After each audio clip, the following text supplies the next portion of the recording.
हमारा अधिकार क्षेत्र था इस्तीफा देना, स्वीकार कर लिया है श्रीमान ओम प्रकाश धनखड़ का। ये सवाल आप उनसे पूछिए कि क्या आपने स्वीकार कर लिए हैं? व्यक्तिगत रूप से मेरे पास किसी का इस्तीफा नहीं पहुंचा है, लेकिन हमारा अधिकार क्षेत्र था इस्तीफा देना, स्वीकार कर लिया है श्रीमान ओम प्रकाश धनखड़ का। ये सवाल आप उनसे पूछिए कि क्या आपने स्वीकार कर लिए हैं? व्यक्तिगत रूप से मेरे पास किसी का इस्तीफा नहीं पहुंचा है। लेकिन कैथल में 29 लोगों ने इस्तीफा दे दिया है, ऐसी स्थिति क्यों आई? बीजेपी के जो लोग थे और आपके पास उनका इस्तीफा आया है नहीं है, तो ऐसी स्थिति क्यों आई? देखिए, व्यक्तिगत रूप से मेरे पास किसी का इस्तीफा नहीं पहुंचा है, लेकिन एक अपील मैं आप सबके माध्यम से जरूर करना चाहूँगा।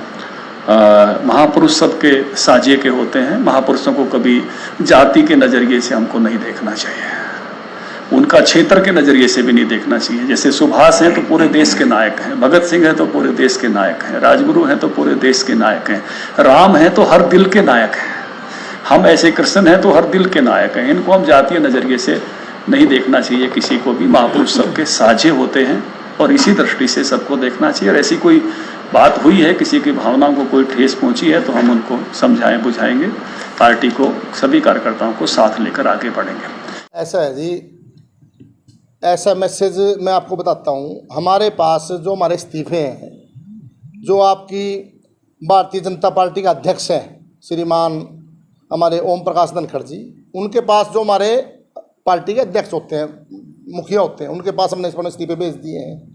यहाँ मुख्यमंत्री के पास भेज दिए मैंने अपने इस्तीफे।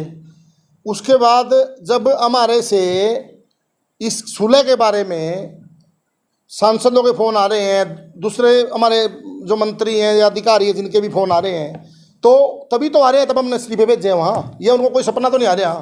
स्थिति जाना चाहते हैं अध्यक्ष जी कि वो स्वीकार हो गए या आपको कोई आश्वासन दिया है? जैसे करनाल में जो पदाधिकारी हैं क्षत्रिय समाज के, कल ये कार्यक्रम था कि कल करनाल में मुख्यमंत्री जो सिटी है कि वहाँ भी इस्तीफे देंगे, वहाँ इस्तीफे नहीं दिए गए, एक आश्वासन दिया गया है। वो क्या आश्वासन है और वो इस्तीफे क्यों नहीं दिए गए? देखिए, स्थिति स्पष्ट, जिसका अधिकार क्षेत्र होता है, हमारा अधिकार क्षेत्र था। मैं प्रदेश का उपाध्यक्ष हूँ भारतीय जनता पार्टी के अंदर। हमारा अधिकार क्षेत्र था इस्तीफा देना, स्वीकार कर लिया है श्रीमान ओम प्रकाश धनखड़ का। ये सवाल आप उनसे पूछिए कि क्या आपने स्वीकार कर लिए हैं, वो इसका जवाब देंगे। और रही बात करनाल की, करनाल के अंदर कल 23 तारीख को हिंदू सम्राट पृथ्वीराज चौहान जी की मूर्ति का अनावरण उचाना गांव में होना था, जिसका उद्घाटन सांसद श्रीमान भाटिया साहब ने करना था।